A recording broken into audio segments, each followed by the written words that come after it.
Here's bottle.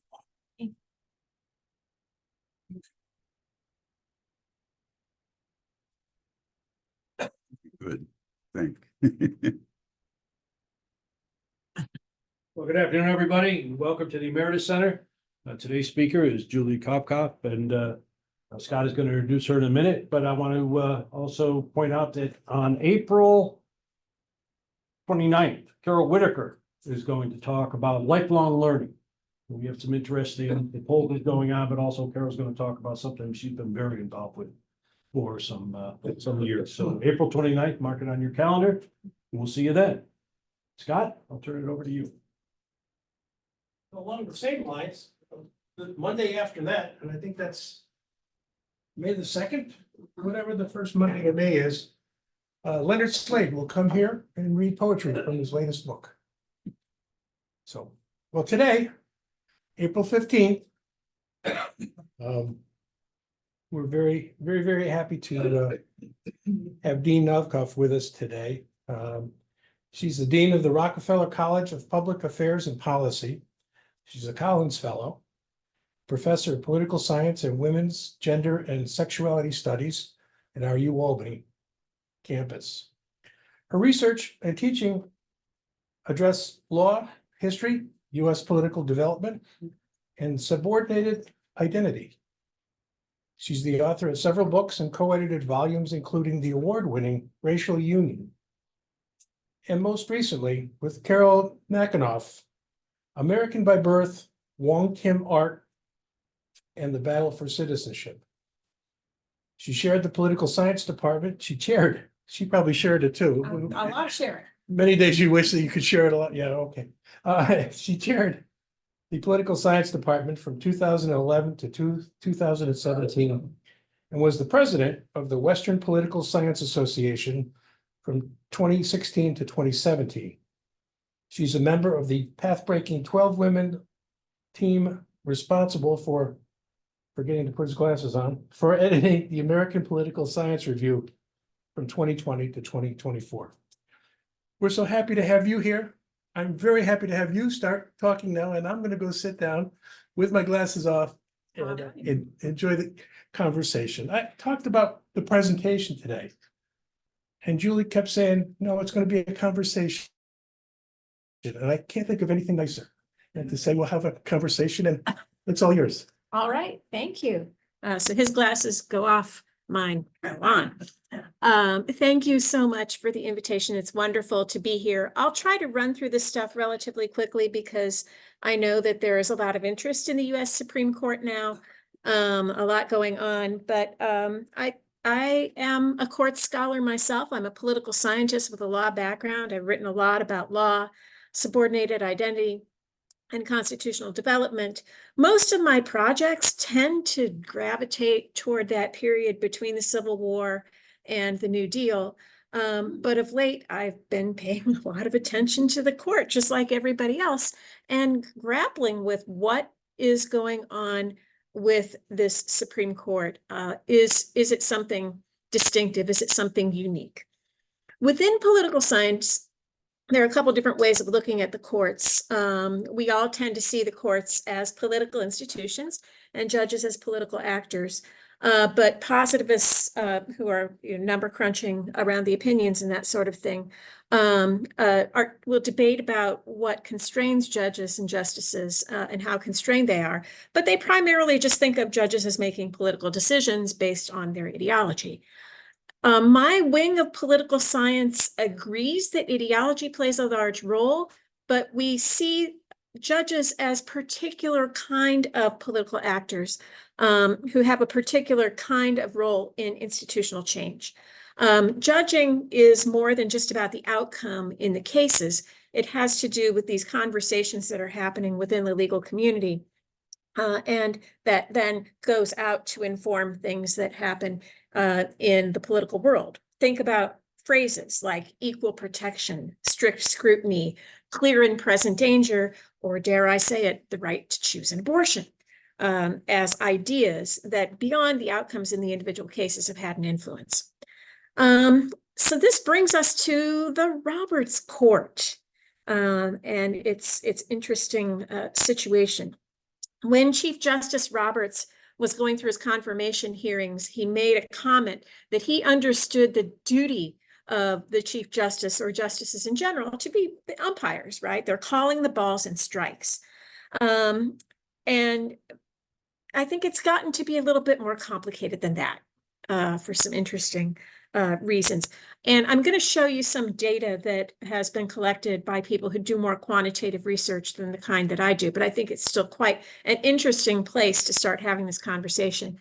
This graph you see here gives us the percent of individual decisions the court has decided that have fallen in a conservative direction. And you see, unsurprisingly, right back in the 30s when the court was switching over into its New Deal mode, there were some conservative decisions. You have this brief blip of conservatism right before the Warren Court, which sticks out like a sore thumb right here.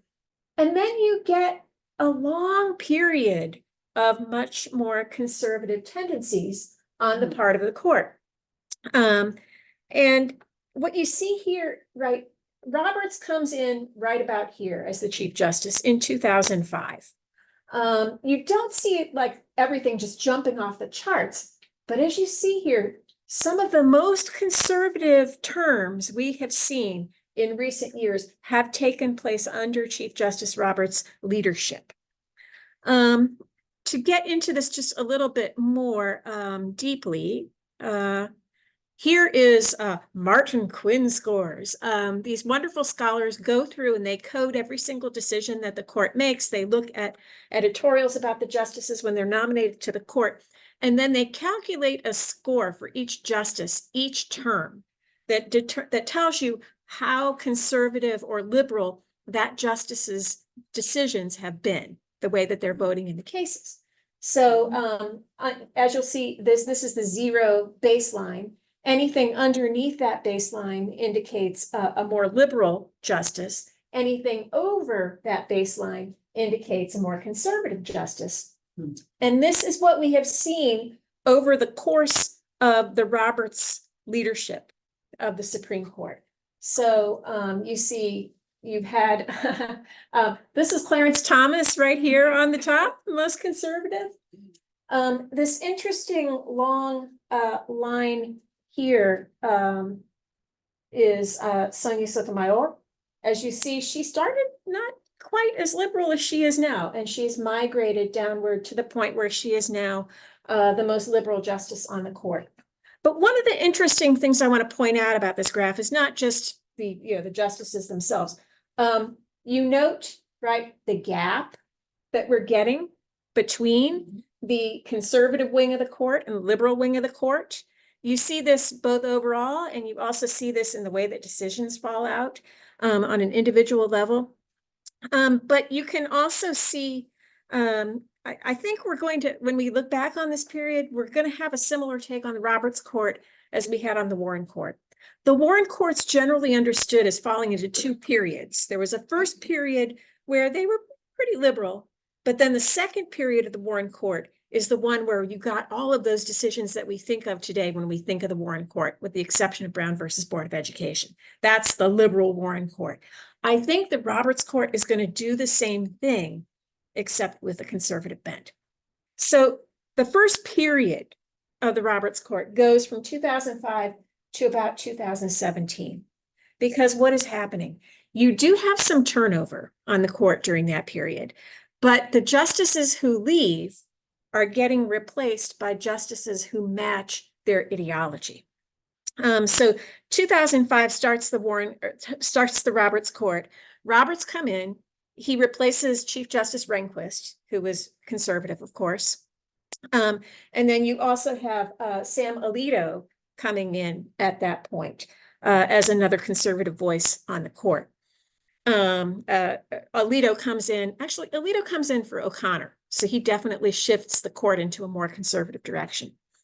But then the court is stable for a remarkably long time. You have the same justices serving. So, you don't get another change in the court until 2010, when you see John Paul Stevens stepping down.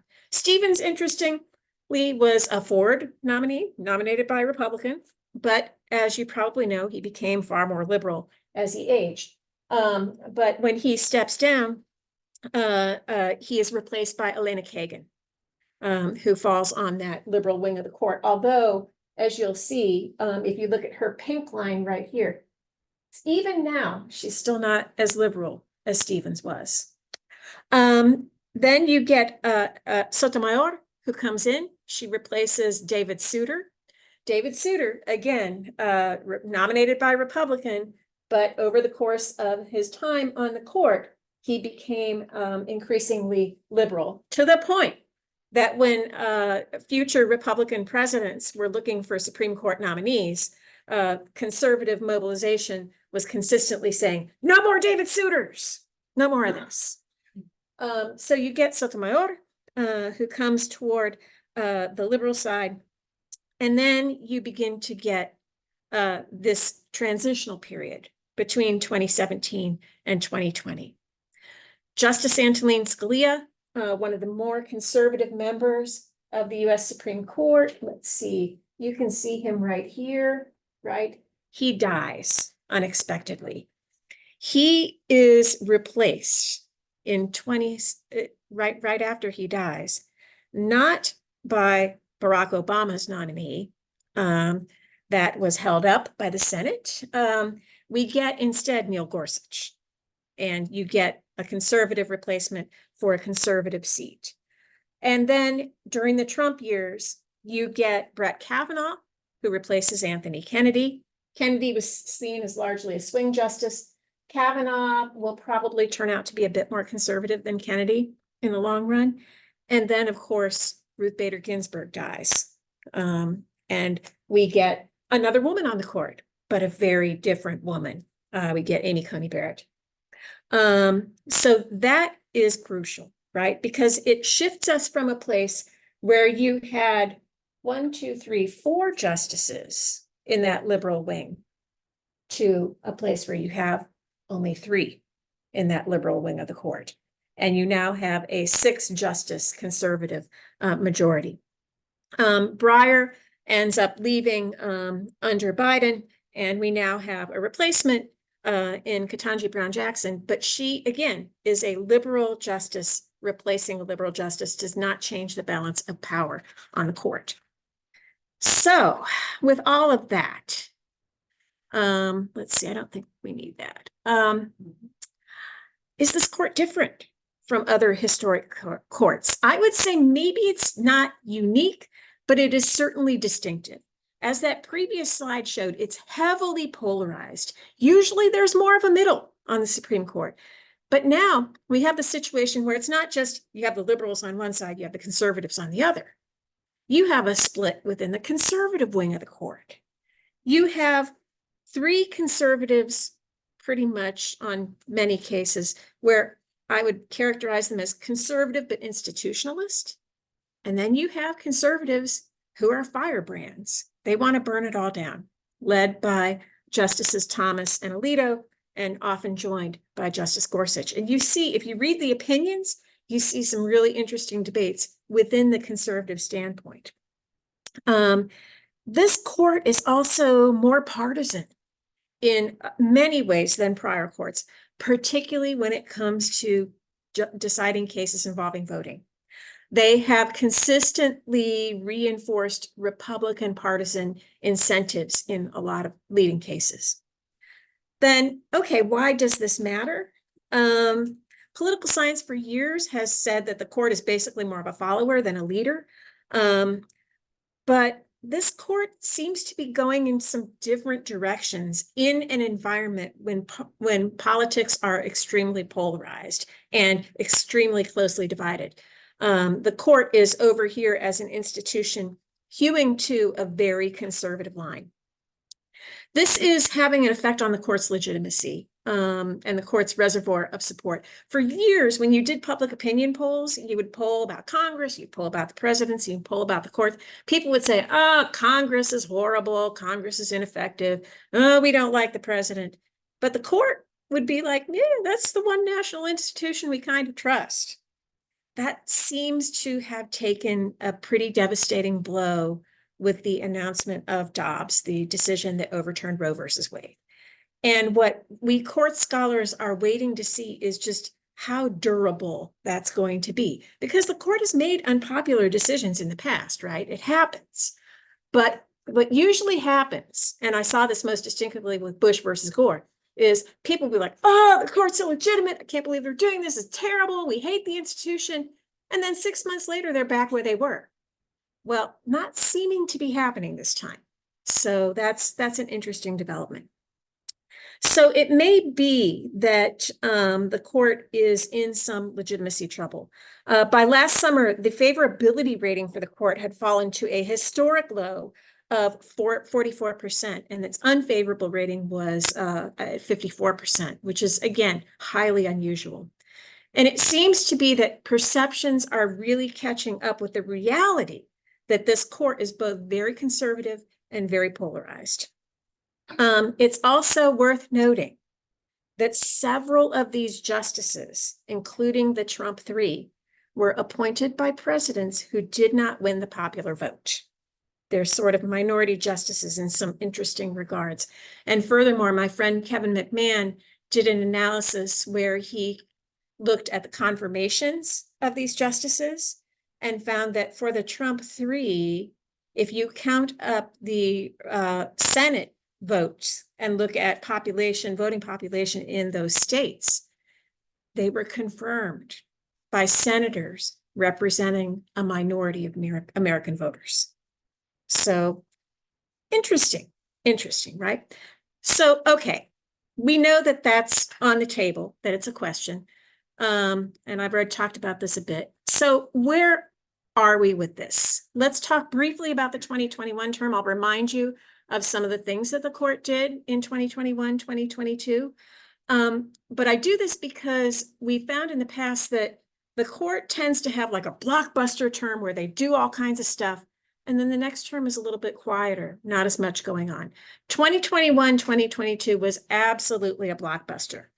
To name just a few of the things that happened, of course, Dobbs overturning Roe versus Wade. We have seen a lot of activity in state legislatures since then. We've also seen some state court activity, most recently Arizona reviving a statute more than 100 years old to ban abortion there. In Bruin, the court reinforced its view of the Second Amendment and gun rights. Some scholars have actually described Bruin as the most radical ruling of the Supreme Court in 2021, 2022. These have gotten a lot of press. I think it's unfortunate that they got so much press and there wasn't as much attention being paid to what the court was doing with administrative agencies.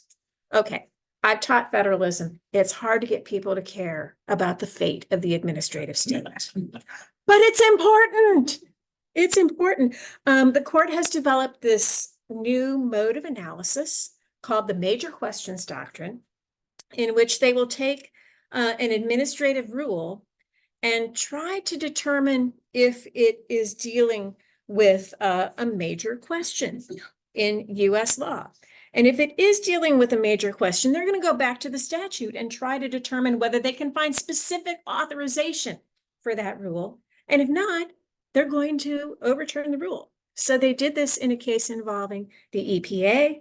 And this was one of those where you had that split within the conservative wing. Roberts wrote the opinion for the court, and it was a fairly narrow and technical application of this major questions idea. But the three on the right were indicating that they want to use this as a hammer to smash the administrative state. They were like, we are going to start looking for major questions everywhere we can find them. And if we can't find specific statutory authorization, we are going to get rid of these rules. So you are introducing a period of far more drastic oversight on the part of the courts. So that gives you some idea of what's going on. There was some political fallout to this, right? There was a presidential commission on the Supreme Court that came up with a little bit of hand-wringing, but no concrete proposals for reform. We are seeing, however, some effect in state Supreme Courts.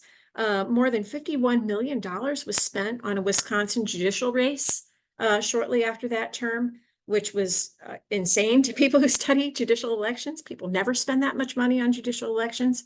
And as I've mentioned, some sense that the court is in trouble with the American people in terms of the way that they perceive it. So what about the next term, 2022, 2023? Did they revert to form and become a little bit less crazy in terms of putting decisions out there that were really changing the shape of American law? One way to think about it is to say, they've reverted to form. If you look at the 2021 term, this shows the number of decisions by the breakdown. And 2021, this is really unusual. You had more decisions that were 6-3 than decisions that were 9-0. Usually the majority of the court's decisions are 9-0. That line kind of goes through all the way. But then in 2021, 2022, that conservative liberal divide was the plurality of opinions. And then you had a few more that were 8-1, et cetera. So if you look at 2022, it looks a little bit more like a normal year. But you see that division is still there, that 6-3. Not always liberal conservative, but very frequently liberal and conservative. Of these 12 cases that were split that way, 6 were just a straightforward liberal conservative split. And on the 5 rulings that were 8-1, you had Thomas by himself twice and Alito once. So again, marking themselves as really being pretty far out there. But what were they doing in substantive terms? They had a couple of big cases involving identity and discrimination. 303 creative. This one ended up coming under the First Amendment, but the finding was that Colorado could not enforce a state anti-discrimination law against a website designer who didn't want to create websites for same-sex marriage weddings. And the majority said this is a form of compelled speech. Colorado cannot do this. Sotomayor writes in dissent and says this is actually a form of discrimination. In affirmative, the big case that got the headlines last summer was their ruling on affirmative action, cutting back on racial affirmative action in higher education. We are all, of course, waiting to see where that is going to go in the future, but they found that an interest in diversity alone cannot meet that compelling interest threshold for getting things through review. And we're going to see how far that goes in other policy spheres. One interesting note about that was Justice Thomas's reading of the Reconstruction Amendments, which he reads in a race-neutral way. For me, one of the strangest things as someone who studied this era was his claim that the Freedmen's Bureau was actually not about race, which I found kind of hard to wrap my head around. And then there was a Native American law case that, again, looked good on the surface. The court upheld the Indian Child Welfare Act, which gives preference to Native American families when a child is being adopted, if a Native American family can be identified. And the court ended up upholding ICWA against a challenge. But there's a concurrence in there by Justice Kavanaugh saying, well, actually, we're not deciding the equal protection question in this case because there isn't a really good claim by a good plaintiff. In effect, putting down a marker saying this one could come back to us and could go in a different direction. There are interesting cases addressing national governmental authority. Again, looking at the EPA and the Clean Water Act this time. A lot of people, I was one of them, thought that the court was going to return to the major questions doctrine for this one, saying, oh, this rule can't fall under the EPA's authorization. Seemed like a pretty big stretch. But what they ended up doing was actually deciding under the Commerce Clause that wetlands in some regards are not navigable waterways and therefore cannot be subject to EPA regulation. So yeah, that got interesting. Then you have the student loan cases. This was a fairly interesting one as well. That they had to stretch pretty far to find a plaintiff was standing, because like there were individual plaintiffs who came in and said, well, I want to object because I only got $10,000 of my loans canceled, and I want you to throw out the entire loan cancellation program. Or I didn't get my loans canceled, so I'm mad that other people did. Just as an aside, being mad does not constitute a constitutional offense qualifying you for standing in the federal courts. But the court identified an arm of the state of Missouri that was responsible for administering the student loan program. This arm actually itself did not object to the student loan cancellation, but the state of Missouri said, well, they are authorized under us to do this work, so we're going to raise the objection on their behalf. Majority of the court said, okay, good. And they went in and claimed that the Secretary of Education had exceeded his authority under the relevant act, again, invoking the major questions doctrine. Voting was definitely an interesting element of that term. People, you might remember hearing about this independent state legislatures thing and worrying about it a bit. And then the court comes down in Moore versus Harper and says, no, we're not going to do that. Don't worry about it. And everyone's like, oh, okay, it's all good. It's not entirely all good, just so you know. The court ended up, again, rejecting this idea that state legislatures should have the final word and that state courts should not be able to intervene if there's a claim that there's a state constitutional problem in the way that voting rules have been developed. But in writing the majority opinion, Justice Roberts reserves space for the federal courts to oversee this process and to come in if they see problems that they believe have not been adequately addressed by the state process. So it underlines the federal court's authority in this, and it is one of the very few times that you've seen a positive citation to Bush versus Gore by the court. In Allen versus Milligan, this was seen as a major victory by voting rights advocates. You see why if you look at this. So this is the original map for the state of Alabama. It had one safe district for African Americans. The rest were very safe Republican seats. So after the census, the Alabama state legislature says, okay, we know we can't do this. Here's our proposal. And the federal courts are like, no, that's not going to work under the rules that prevail at the time.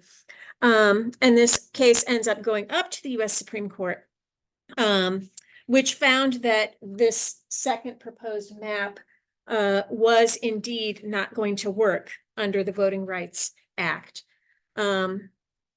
However, the ruling ended up being on hold for the 2022 midterm election, so they just had to go with the map they had. Unfortunate. White Republicans won 6 of the 7 seats, despite the fact that Black people make up 27% of Alabama's population. And then there was this sort of interesting back and forth after all of this had happened. The Alabama legislature went back to the drawing board after getting the adverse ruling by the court in the summer of 2023. They redrew the districts again, and the district court was like, no, because their new map didn't look terribly different from this one. And then they actually went to the Supreme Court and said, we think that this is actually okay. And the Supreme Court just said, we're not going to tell you again that this is not okay. So finally, and then the legislature just basically refused to do anything. So the case finally went to a special master in the 11th Circuit who drew this map, which is the one under which the 2024 election will take place. I know it's a little hard to see, but here is our former District 7 right here, still a safe district for Democrats. And they have created a new District 2. This was the old District 2 here, and here. The new District 2 is going to be a competitive district where a Democrat would have a chance of winning. So you could see possibly 2 Democratic representatives coming out of the state of Alabama in the 2024 election as a result of this litigation. They did it basically by not chopping up Montgomery, which was the previous tactic. So what do we do about this? What do we think about this? Getting into the 2023 term, the 2022 term, I would say less flamboyant, didn't make as many headlines aside from affirmative action, but there were still some very significant cases that continued to push the court in some interesting conservative directions. They also played some interesting games with standing that I can talk about if you want me to. But Roberts emerges as this kind of institutionalist who is doing what he can to make sure that the court isn't going to take any more really major hits. But you still see the hard conservatives going all the way. You know, if they're voting with the moderate conservatives, they are writing concurrences. And occasionally you see Roberts joining, picking up like one of the moderate conservatives and then the liberal justices to carve out a decision. And then the conservatives end up in dissent. So we are well into 2023, 2024 at this point, and there are some major issues that the court will be deciding. As usual, you can expect to see some of these really significant opinions getting released this summer. So we'll see where we end up. There are some major cases involving freedom of speech in the internet right now, questioning whether people who are in public positions, who have social media accounts, can block other people. The court at this point seems to have settled on a fairly nuanced perspective. It kind of depends on how much you're using your social media to do government work. But they have also been pretty hostile to attempts on the part of Texas and Florida to regulate social media moderation. So we'll see where that one ends up. That's been through oral arguments, but hasn't yet been decided. And then there's a case involving whether government conduct can turn social media content moderation into state action, thereby producing a First Amendment violation. This is another one where the standing question gets interesting. State of Missouri, again, going into court, guns blazing. They are arguing that that basically in having these conversations with social media, the Biden administration, when it was encouraging social media moderators to remove or tamp down COVID misinformation and election denial, that this was creating a First Amendment problem because it constituted a form of censorship. And they had a kind of, again, interesting standing claim to get themselves into the court. So we'll see where that one ends up. With respect to voting rights, there's a case involving South Carolina. In January 2023, there was a ruling against South Carolina's districts on claims of vote dilution. And there's a ruling in March 2024 that the Supreme Court has allowed to stand that is going to leave that challenged map in place for the 2024 election because it's just taken too long to get to a resolution.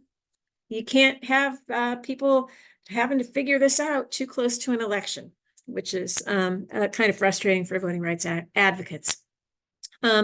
With respect to individual rights, again, some major issues on the docket.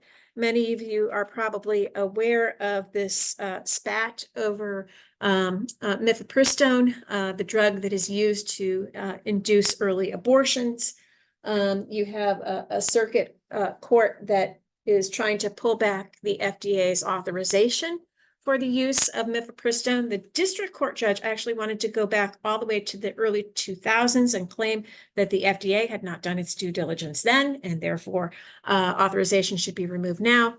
The Fifth Circuit dialed that back to say that we should go back to 2016 extensions in that rule, but this has been argued before the Supreme Court And many of the justices seem to be a little bit skeptical of the idea that the FDA had not done a sufficiently comprehensive review to move this forward. There's also a couple of Second Amendment issues that the court will be deciding.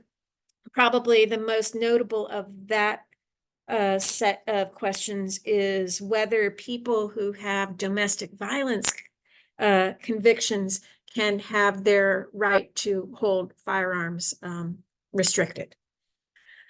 These red flag laws are coming up, and you have advocates claiming that withholding firearms from somebody who has a domestic violence conviction is a violation of their Second Amendment rights. There's also a statutory question about whether a bump stock should fall under the federal statute that regulates machine guns. And there's an argument that, well, it's a modification. So just because it turns it into a machine gun doesn't mean that it can be regulated as a machine gun. That produced some really interesting questions in the oral arguments with Elena Kagan basically saying, so if it's like this, is it a machine gun? If it's like this, is it a machine gun? If it's like this, it's a machine gun. And I kind of felt bad for the guy who was trying to make the case that this was beyond the power to regulate under the statute. The administrative state cases, a lot going on there. Again, this may not get as much attention when these decisions start to come down at the end of the summer, or at the end of the spring, but I would encourage you to watch them. The court seems to be on the verge of eliminating so-called Chevron deference. This is where you have a federal statute that is written in an ambiguous way. And since 1986, the rule has been, if the statute is ambiguous, we're going to let the administrative agency figure out how to implement it. And we're not going to second guess their judgment. This court does not trust administrative agencies. So they are likely to overturn that precedent and put themselves in a much more rigorous oversight position over rules that are coming out in this way. There's also a case challenging the funding structure for the Consumer Protection Bureau, claiming that this is a violation of the spending clause in Article 1. And then there is a broad challenge to the operation of the SEC that could have some major implications if that one ends up going through and being a broad ruling. One of the elements of that one is a claim that Congress violated Article 2 by allowing administrative law judges to handle these cases for the SEC. If the court removes that authority, all these cases will have to go through the federal courts. So it's going to create an enormous enforcement problem if that were to happen. And then, of course, I would be remiss if I did not mention on this opening day of the trial that there's Trump litigation on the docket. You've already, of course, heard about the attempt to bar Trump from being on the ballot on the grounds of the 14th Amendment, Section 3. The court rejected that idea, claiming that it would create too much electoral chaos and that you would have a patchwork of rulings in different states. But there's still the immunity issue hanging out there, and everybody's just waiting to see what's going to happen with this one. And I can't tell you when we're going to get that decision. Everybody is pretty much, most people are hoping that will happen soon just because it creates so much uncertainty in the environment. And then, of course, there are some questions about the use of Sarbanes-Oxley to get at the January 6th folks. The claim is that the statute that is being used to prosecute them for evidence tampering is not being appropriately applied to them because it was only meant to address white collar crimes. So, will it be another major year? It seems like there's the potential for it to be another major year for the Supreme Court. Certainly the Trump cases alone, whichever way they go, are going to leave their mark on American history. So when we look at all this, There are some other things simmering in the background that we should probably be thinking about. There have been a lot of troubling reports about judicial ethics on the Supreme Court of late. A lot of revelations about the very close relationship that Clarence Thomas in particular has with billionaire Harlan Crow, number of undisclosed gifts that were uncovered, luxury travel. He bought the house where Clarence Thomas's mother lives, so he's kind of his landlord. He sent Clarence Thomas's teenage grandnephew to private school, you know, and then there are some additional connections between Justice Alito and billionaire Paul Singer, where he's gotten some lavish travel and gifts. Alito's apparently really into fishing, so there were some nice fishing trips. But even going beyond these individual things, which are troubling on their own account, the founder of the Federalist Society, Leonard Leo, has basically as much as said that he and his organization are engaged in explicit efforts to influence the court. They put together a $1.6 billion project to advance conservative ideology through the Federalist Society. And they have been going out and basically funding briefs that then go before the Supreme Court that are really targeted to activate the conservatives on the court. And this follows up several years of organization and mobilization on behalf of conservatism. One of the interesting things about the Trump justices, of course, is just how disengaged Trump himself was in the selection of his nominees for the U.S. Supreme Court.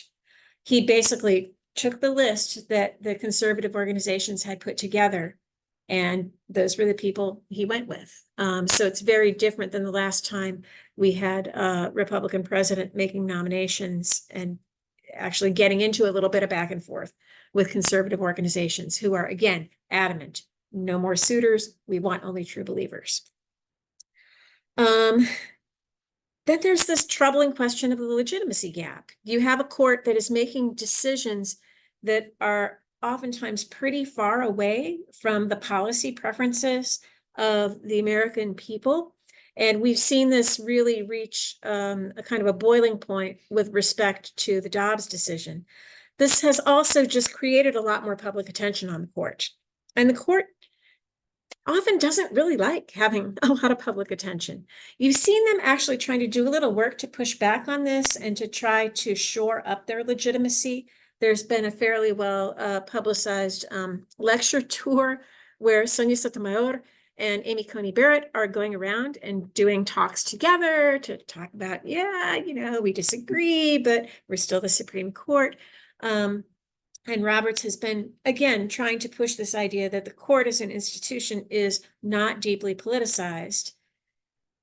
But, you know, here we are. The other issue that's kind of floating around is that whatever you think about the Supreme Court and its conservative nature, we have a lot of even more interesting and potentially troubling things going on in the lower federal courts. The Fifth Circuit in particular has become populated by judges that I think you can't characterize in any other way than as radical. They have a particular vision of judges' roles. They have a particular vision of the conservative state that they would like to see in place, and they are issuing those rulings and issuing them often in cases that have national implications. So they will put an injunction in place and try to have it apply nationwide. So sometimes you will see the Supreme Court looking at one of these things the Fifth Circuit has done, and it's like, whoa, that's a little much, guys. Let's slow down here. And you've had these kind of bubbling suggestions of rancor within the court, although again, the justices are all putting this face forward that we are all colleagues and we're working together even when we disagree. So that creates some questions. The court is also in a really difficult position in some ways, right? They are having to balance some interesting competing pressures. They have radical judges in the district courts and in some of the circuit courts. that they sometimes are going to have to rein in. They're facing this crisis of legitimacy potentially among the American public, but they have to be aware that they're looking at the potential for another Trump presidency in which they will have to play a critical role to ensure the maintenance of the rule of law. I'm sure that is on Justice Roberts' mind. And it's difficult to cut that line, right? When on the one hand, you are pursuing your conservative ideology and doing many things that are reinforcing the Republican Party, but wanting to retain enough power and control that if Trump comes into office again, the court will be able to stand as a counterweight against whatever happens under a new Trump administration, which, as you probably know, they have promised will be much more effective in accomplishing the policy objectives of the right. So that is where we are. The big question I have for you is how will we, the people, respond to this? There have been some proposals for court reform, but quite frankly, it is a difficult time to be pursuing court reform in an America that is both very bitterly divided in partisan terms and very narrowly divided in partisan terms. Makes it almost impossible to contemplate large-scale changes like constitutional amendments. So I don't know. We are in interesting times, I guess. That is what I will say. And now we are we can talk about this. I will take questions, or we can just have a conversation about this situation.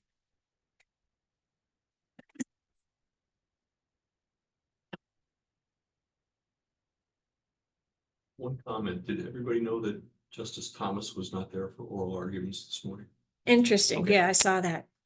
And no announcement whether he was ill or whatever, it was just, he'll be participating somehow through briefs, I guess. Yeah, they often don't say a lot about these situations. Would the change in term limits or age restrictions, that would have to be an amendment to the Constitution, or could there be a separate law? Age would be tough without a law. There's a theory about term limits that you could do it through statute by reading Article 3 to say that, yes, it says that judges have life tenure as long as they're engaged in good behavior, but it doesn't say that you have to remain at the same level. So there's one theory that you could say, all right, you can remain a federal judge for the rest of your life, but after 18 years, you need to go back and be a district court judge or a circuit court judge. Of course, the fly in the ointment is that if such a law were to be passed, it would almost certainly be challenged. And guess who has to decide whether it's constitutional? Yes. Someone who has worked for many years in the administrative state and often had to write regulations when the law was quite ambiguous. It really bothers me that Trump is already saying that he's going to tear down the administrative state, and I see what they did to the EPA and all the threats that are out there related to this, but really concerning. I absolutely agree. Again, I think this has not gotten as much attention as it should. There was an interesting back and forth over one of these administrative state cases in oral arguments where Alito was like, you don't want empowered, unaccountable bureaucrats making these decisions. And then someone else, I think it was Kagan, came back and said, so you think federal judges have the necessary expertise to be making these decisions? But yeah, one little nugget about Justice Gorsuch that you may not know, his mother, I can say this to you guys because you remember, Ann Burford, who was the director of the EPA under Ronald Reagan and was basically run off the job pretty quickly. Yeah, Sonia Sonnemeyer came here to U Albany. Yeah, she 10 years did. When I went to that, and it's interesting at the time, when I went to that, I remember there was 2,000 or 3,000 people in Septu Arena there. Everyone was handed a free copy of her textbook. Now, it didn't, at the time, I thought, well, that's Yeah. really nice that we all got 3,000 copies of this book. But after this recent revelation about Thomas, I said, wait a minute, I want to follow the money there. Yeah.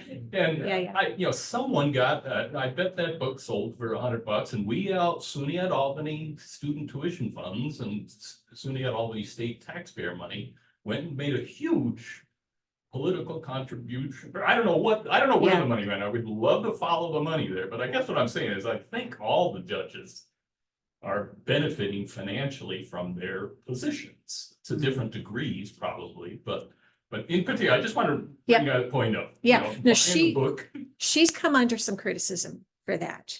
And I suspect that if she were to write another book, she might not Give it do away free. this book Or tour. no. Yeah, because also, but it was she was also, doing book signings, right? In some cases for discounts, not here, but elsewhere. Yeah. No, here I'm pretty sure. Yeah, here, there was some sort of deal cut where copies of the book were purchased. Right. And given to many of the people. I don't know how many copies it was, and this was a model Everyone here. that happened. Yeah. Chris, it did not come out of any tuition. Oh, who paid for? I think the Student Association. Yeah. Well, no, but I would like to know, somebody paid for the books. Well, I just. And Association. well, maybe it was a political party that did. I don't know what. Student but I- Association. No, what I'm saying is those are $20 books probably to publish, and I don't know what the retail price of the books are, but somebody. I'd love to follow the money there. You're right, if the student association may not have paid for the speaking fee, I don't know who, but somebody. Said, let's hand out these books, and then at a minimum, the royalties went to Sonia for those 2,000 books. But one thing to note is What? that No, it's free. No. It was the student association, it was free, and it was great. It was many of the justices have had speaking engagements. Right. And they're getting sometimes very hefty fees for that. So that's a common thing. One of the issues has just been that until very recently, there was no code of ethics that applied to the Supreme Court. To the extent that there was anything, it was really just limited to the federal district courts and the federal circuit courts. And there's the other a mechanism for reporting and all that. So it was all voluntary. They now have like a set of rules, but it's still voluntary. And not all the justices have agreed that they're going to abide by them. Well, they don't have to, overruling. Well, Roberts can tell them you should do this, but he doesn't really have much leverage to make them comply. And again, and the justices themselves seem to have kind of different perspectives on where that line is. So there's a very funny story about Elena Kagan, in which she was going to go give a lecture to I can't remember where it was, but it was somewhere she had a connection with. And they wanted to give her like a big package of lox and bagels to welcome her and to thank her for this. And she's like, I cannot accept this. This is too much of a gift. Yeah, you gotta limit the number of bagels that you can give a Supreme Court justice. But You alluded to at the end of your talk how Roberts is a little concerned about a second Trump presidency and the possibility that they may have to rein him in to maintain the rule of law. But I've also heard some commentators and columnists say they believe Trump's prepared to ignore any judicial ruling that's against him. And my understanding is the courts, including the Supreme Court, have no enforcement ability. So would that constitute a constitutional crisis if the president ignores a Supreme Court ruling that he disagrees with? Or it's not good, right? no? We go back to Justice, we go back to Justice Marshall and President Jackson with Indian removal, where Marshall rules that this is unconstitutional and inappropriate. And the possibly apocryphal response of Andrew Jackson was let John Marshall enforce it. And it does seem that Trump would see that as a model. But I'm kind of now just giving you my broad opinion about it. But part of the problem with Trump is that it seems that few of our national institutions are really willing to hold him accountable. So Congress had its opportunity after January 6th, and they decided to let it go. And then the court had its opportunity just recently under Section 3 of the 14th Amendment. And they're like, no, we don't feel comfortable doing this. It really should be in the hands of Congress, voters. So yeah, I think that Roberts is worried. And if we look at the way that the court has behaved in other circumstances where they were facing a very strong executive, they have tried to craft their decisions in ways that would not put them in a direct confrontation with the executive. But it's sure troubling to see them doing that before he's been elected. So in the case of immunity, there's several originals on the Supreme Court. If the Constitution doesn't specifically mention immunity, that means that he hasn't. Yeah. Logic. Well, I think it's, first of all, there's the question of what he did when he was president. Then there's this claim that his actions after he was president are qualified for immunity. And there's no argument for President qualifies you for immunity. I'm running for president, by the way. I'm Okay, right. Now, Sure, because I do whatever I want. No, I mean, it will be interesting to see which way the court goes with this. Most people who've looked at this and have done historical work on it think that it's just not really a valid argument, particularly when you're looking at anything that happened after he was president. There's no status of being a former president that entitles you to anything other than whatever rights and protections you have as a citizen. But again, I've been surprised by things before.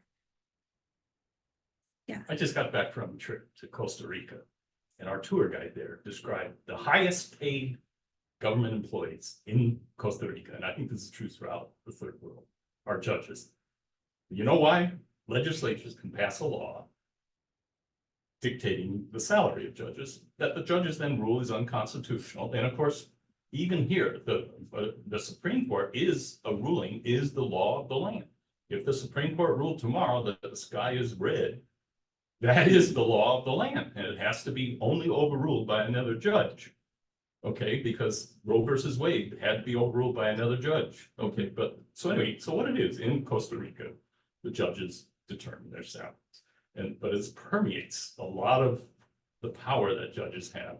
Now, just yesterday, Supreme Court judge in Brazil ruled that all Twitter accounts of the president's rival in the opposite party have to be censored, or any user who posts anything on that website is a $2,000 a day fine. This is a judge ruling this, and it's the law of the land. Anyway, it's scary, the power that judges can have. And I'm just curious if you'd comment on third world judges and experiences with judges. Like, I understand in Britain, the Supreme Court of Britain can be overruled by Parliament. Here, that's not the case. Right.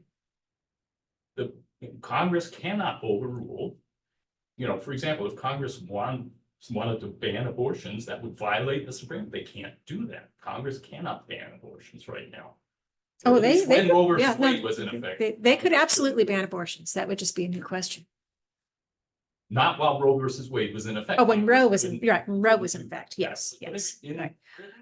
Britain, there's the one level more of Right. check and balance there. And could you comment on an international perspective? What do you see going on in other countries that might be disturbing or encouraging? And where are we relative to Britain or the third world? Well, it's it is interesting, right? Because there's been some great comparative law research over the last several years showing that in many countries, courts have been getting more powerful. Yeah. And that's not like a first world, third world divide. It's across the board. And what we're seeing is that questions that in previous generations would have been understood as political questions to be decided by political institutions are increasingly becoming permeable to court oversight and court resolution. And part of this was sort of a well-meaning attempt to ensure that courts would be independent, right? As you're trying to build a democracy, you want to have independent courts so that they are not mere creatures of whatever political party happens to be empowered. But once you create independent courts, you can't control the direction that they're going to go. And as institutional and political actors, they have incentives to increase their power. So, and that's happened in a lot of different contexts, but we can put the United States in that context as well. And it's, that's an interesting one, right? And there too, right? You see hundreds of thousands of Israelis out in the street, defending the court. And like how would we ever get rid of Netanyahu? It's a constitutional question, not a political question at this point, which is interesting. But it doesn't seem like there's any, this is just development. It may be good, may be bad, but it is certainly an interesting international trend. I'm sorry, I had to come in a little late, so I missed the early part of your talk, and maybe I missed what I'm about to comment on here. But you were earlier on talking about the public image of the Supreme Court and the people who trust it or believe in it. These are basically public opinion polls. I'm a sociologist. Okay. So I'm more familiar with these kinds of things. For years and years and years, since well before I even became a sociologist myself, there has been a ranking of occupational positions in American society, going back to, I think, even the 1950s, where the highest ranking occupation in the country continuously, every year, throughout all of this, was always Supreme Court justice. Mm-hmm. Things like doctors and professors, right, I think were fairly near the top. It varied a little bit, but Supreme Court justice was always was always the very top ranking one. And I don't recall exactly when it started falling, but that has fallen just really through the floor. So that now the ranking is down near the bottom on these socioeconomic status rankings for occupations, not people. Yeah. And I think that's just another bit of evidence of the loss of legitimacy in the minds of a lot of Americans of the Supreme Court, and therefore in the decisions that it made. That's a great point. And I'm going to file that away to throw it into a paper that I'm working on right now. But yeah, it is definitely, you see it across a number of different dimensions, that there's a public opinion problem that is, I think, reflecting a deeper concern about legitimacy. Could you comment a little bit more at a higher level about the state of a democracy in which, perhaps a third of the Republican Party sees the voting system as illegitimate? My guess is that many of us are beginning to see some super important problems with the legitimacy of the Supreme Court decision making as well as the judicial system. This doesn't make me terribly confident about the future of democracy, and I'm wondering if you could say something that would ameliorate that. It's gonna be fine. No.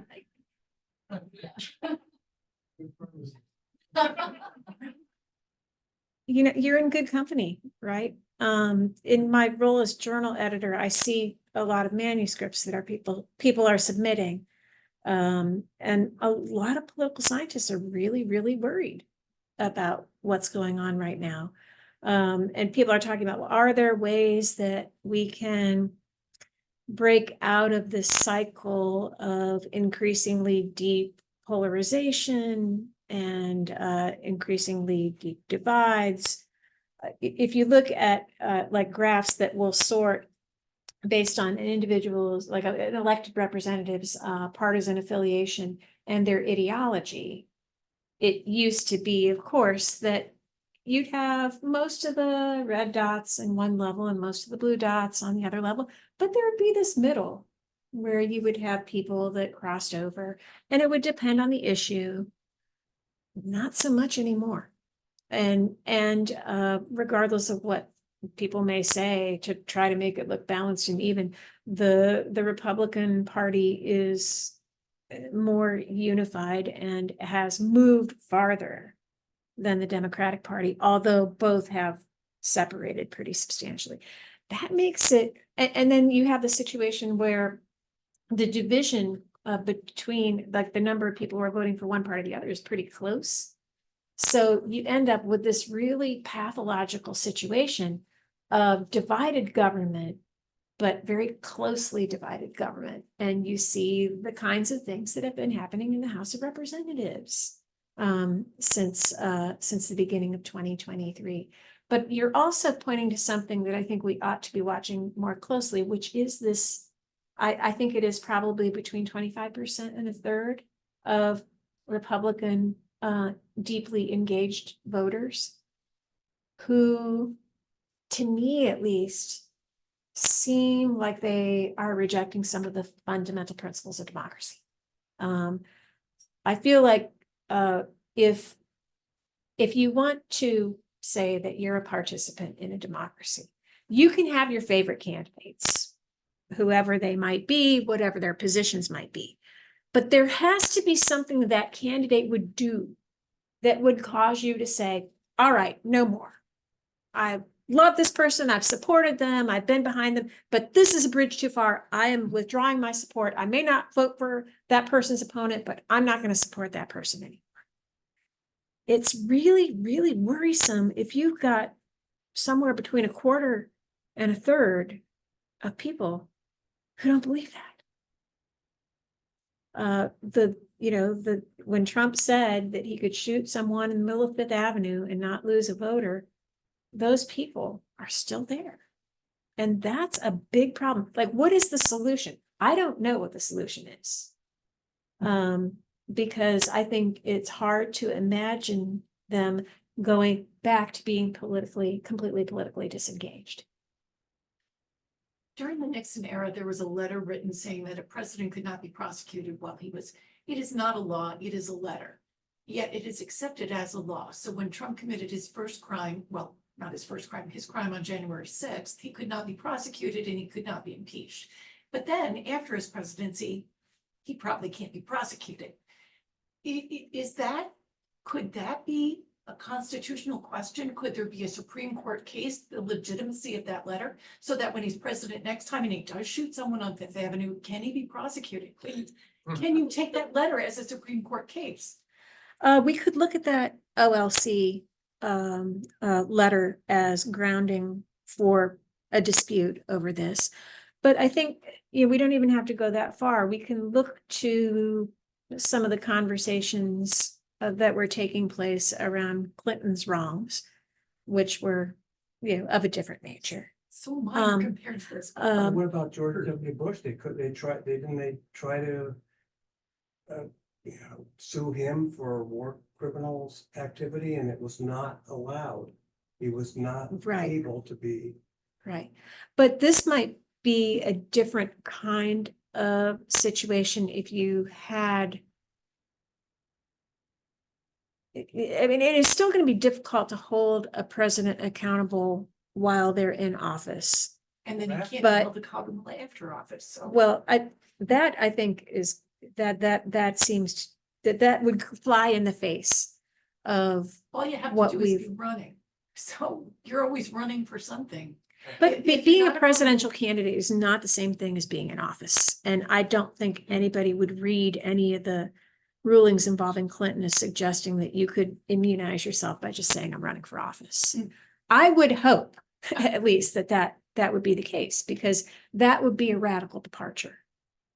There's a bright line between being in office and being very careful about what you do when someone's in office versus what someone does after they're out of office. And then there's also a dividing line between acts that are arguably undertaken while you're in office to perform your duties as commander in chief, and then just criminal Personal acts, acts. personal criminal acts. Does inciting an insurrection constitute an act that you undertake while you're commander in chief? Well, I'm sure you could find a lawyer who would argue that on Trump's behalf. And I'm sure that you could get at least 3 votes on the Supreme Court who would say, this is a political question and it's for Congress to decide. And I'm sorry to have to say that, but I think that's true. I'm gonna go back to the response to Terry. I used to go a lot to Central Asian countries, and I remember being in a couple of them, like Turkmenistan, where the leaders were cult leaders. I mean, they had developed a cult around themselves and their administration.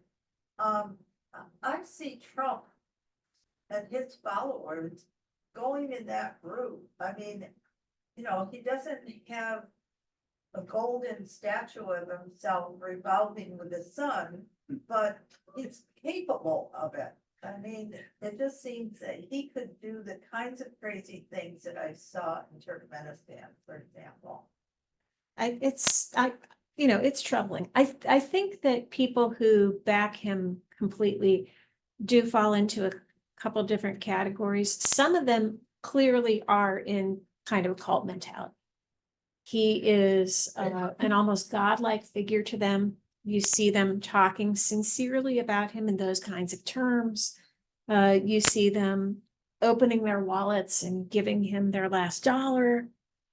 But there are some people who support him simply because they see him as a vehicle to get to the policy world they want to inhabit. You look at the Schedule F plan that he has, that the Biden administration thankfully is working on trying to block preemptively. But yeah, and you know, and this was another interesting thing, right, about the 2016 election. You know, for years, people would go into elections and some people would try to say, oh, well, whatever you think about this candidate, don't forget about the Supreme Court. I'm sure that if you were getting any letters or emails from the Democrats in 2016, you know, whatever you think about Hillary, remember the Supreme Court, vote about the Supreme Court. And usually that doesn't get you anywhere. You do these exit polls and you find that people will care about the economy or whatever else. Court's going to be way down on the list. In 2016, however, it was a top issue for Republicans. A lot of people who didn't really care that much about Trump went out and voted because they cared about the court. So there are people out there who are like, okay, you know, it'll be chaotic and he'll go out and say some stupid stuff, but there'll be people in the background who are taking advantage of his complete disengagement to do the things we want to have done. And that's worrisome. It's worrisome. So in this era of post-Dobbs, where the Supreme Court had a success, do you personally feel, for example, the Loving decision will go away? Loving is the only one I think is safe. Really? Why do you think it's safe? Because Clarence Thomas is married to, okay. I know it's not a sophisticated judicial analysis, but I think it's right nonetheless. I'm very worried about Obergefell. I'm worried about Griswold. They can go back and overturn Griswold, but I think they'll hold on to Loving. You, go ahead. We talked a little while ago, I think this follows up on Terry's question and probably will add to your anxiety. From what I've heard in the polls, a lot of those Republicans to believe this election was stolen in 2020 also feel that violence may be justified in the defense of what they view to be democracy. Yep. In fact, I think the #1 movie this weekend was about a second American Civil War. I guess my big concern is having the country degenerate into violence, where January 6th was just the opening act. July 4th was an opening act.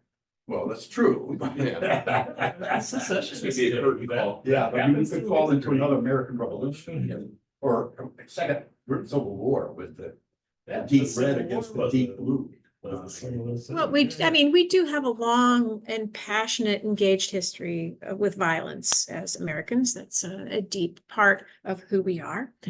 I've written about this a bit.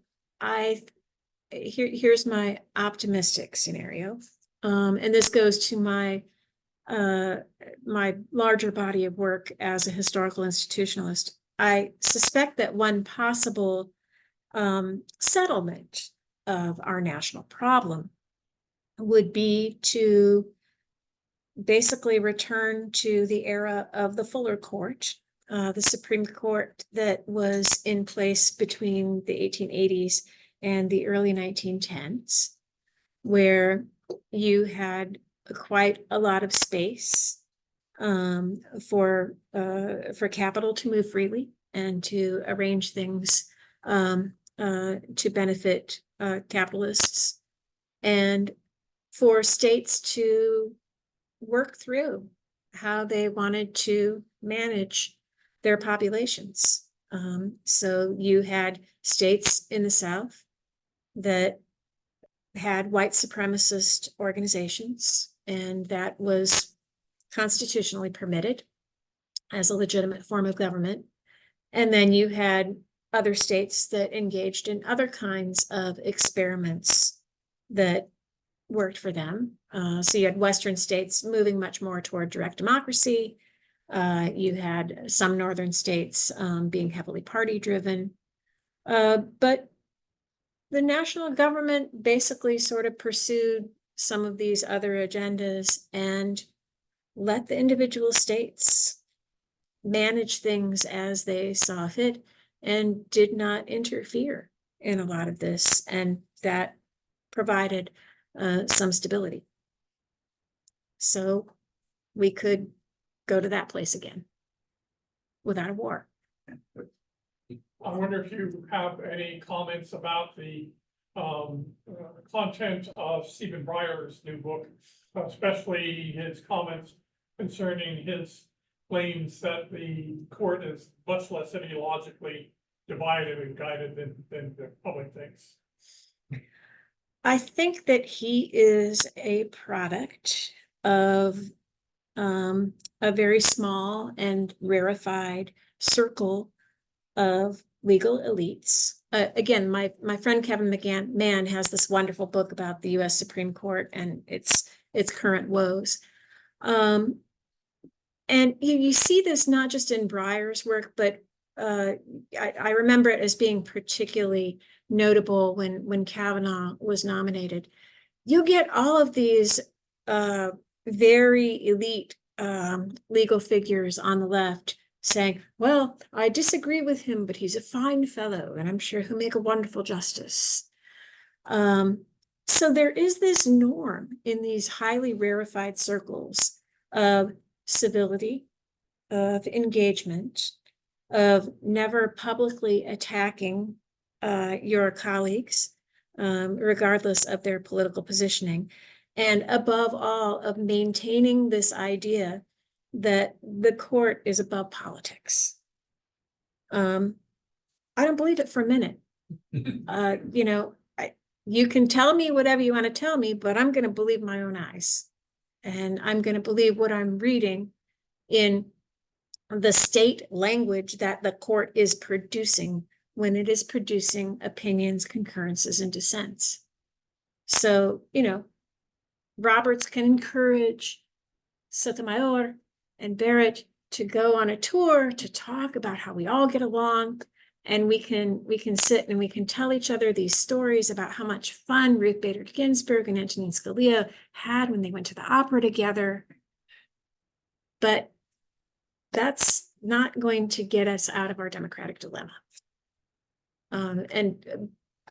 There's been some kind of back and forth among legal academics about Breyer's book. Every political scientist I know who has read it has not been a fan. For that reason. Yeah. Not been a fan. Oh. Not enjoyed it. Again, because, whatever. Okay, it's great that you can sit down for dinner. That's nice. It's wonderful that you can all sit and drink wine together before you go to the State of the Union. But that's not the work that matters for the nation.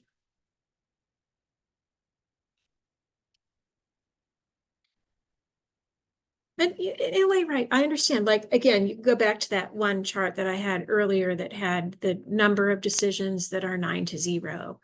And yeah, you're going to be in a situation where they're deciding, okay, now they're only deciding about 65 cases a year, but you're going to have them being mixed up as they're deciding them. They're not all going to be liberal conservative splits.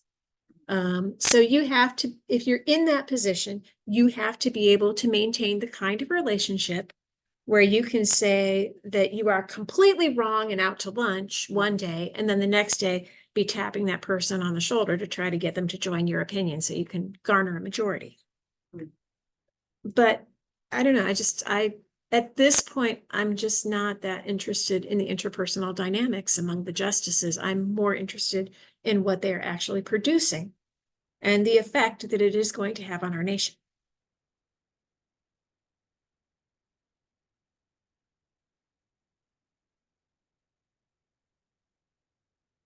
We had a vice president, back in the 1820s and 30s, was arguing that there should not be a two-party system.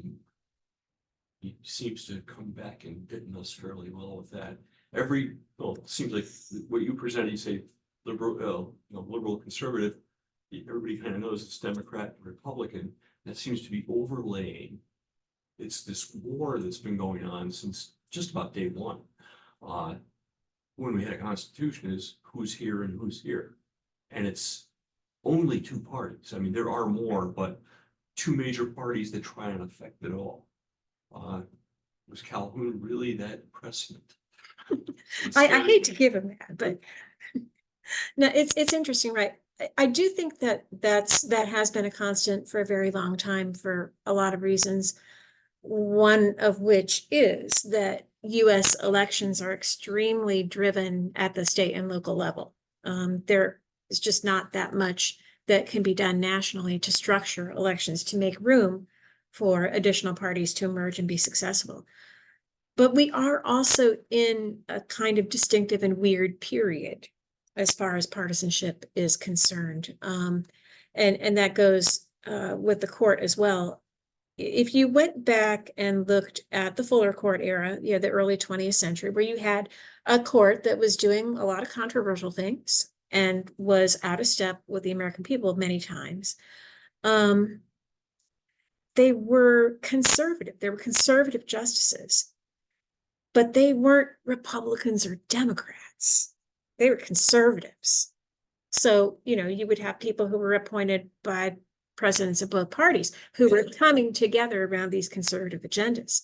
What we have right now is a very empowered conservative court that is also reinforcing Republican electoral results. And that's a distinctive and troubling combination. Thank you very much. You're welcome. I haven't depressed everybody too much. Well, we never got into the legitimacy of the Electoral College, so at least we escaped that. Legitimate. Throw it out the window. Excellent. That was great. Turn off the recording. Oh. Just say segregation, how about Plessy? Are we gonna go back to separate vehicle? Is that the kind of decision they can be overturned? You're successful with dogs. So now, okay, let's. I can't see what I'm doing here. It's I don't think they would go that far as to overrule. So We'll get rid of games. I'm worried about it. I'm very worried. anything that comes under substantive due